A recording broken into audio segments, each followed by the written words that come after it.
Hey guys, this is just a short video to show some LipSync mounting options here. Mount's always been an issue for a lot of people, given how stiff or rigid it needs to be based on it. So we've been doing some work with a PVC pipe, which allows some modularity.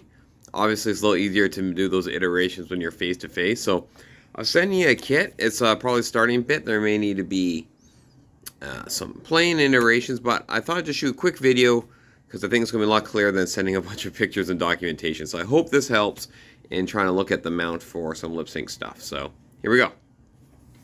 Okay, so trusty LipSync, slightly older model, but that's fine.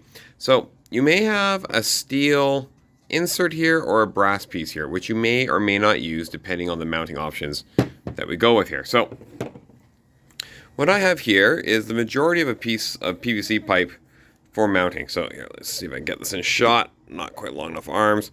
So the idea is that this big face like this, and then you use a couple C clamps, which I've included, to clamp it to the table. Now obviously this really needs a sort of flat surface, but the top head of the clamp, this piece here, slide in like that, and then the bottom bit can be tied into your work surface table.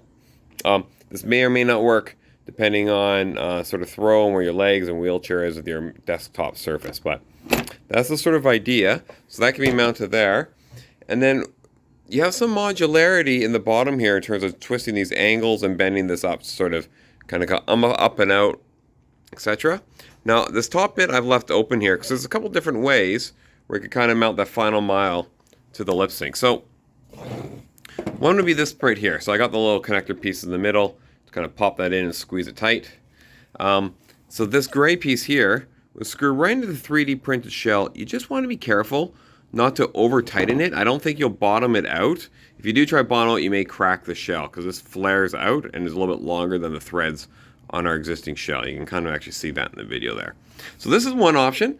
Trick is, it's still fairly rigid. You don't have some flexibility. So the other option is here, instead of putting that T-piece in, there's a threaded T-piece here where I've screwed in a little bit of lock line. The nice thing with the lock line is it's a little bit more flexible to sort of move in place. Not super flexible, it's rigid, but it's got some give to it. So you can kind of get it in the right position for that sort of final intricate movement. And then you can push this in here. Push is a nice way to put it. Bang the heck out of it would be another nice way to put it. But that would allow this again to thread right into here.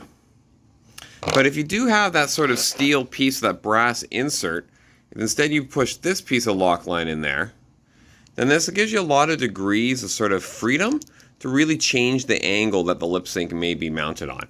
So let's say I did have that in here, right? You can really see that you can quite really change that final bit. So I want to shoot this video just because you're going to get a sort of box of parts, like what the heck is what here and all this stuff. So I hope this helps. And then, the nice bit about this is this piece of PVC pipe could be cut shorter or you can have longer. Same thing here, maybe a little longer in this bit if you need some sort of different angle, maybe coming up and over towards you, sort of more of an L shape. But it gives some modularity. It's definitely stiffer than the old camera arm. If you're going for a real long distance, the wobble in the PVC pipe may become a bit of an issue, but I think this is going to be better than what we've had to date for you. But I'm curious to hear your feedback as well as the other with the regular LipSync and the Bluetooth. Anyways, that's it for Chad's PVC pipe mounting. Of course, as always, give me a shout if you're in the middle of it and trying to figure out what the heck is this stuff. But I hope this video helps. Cheers, guys. Take care.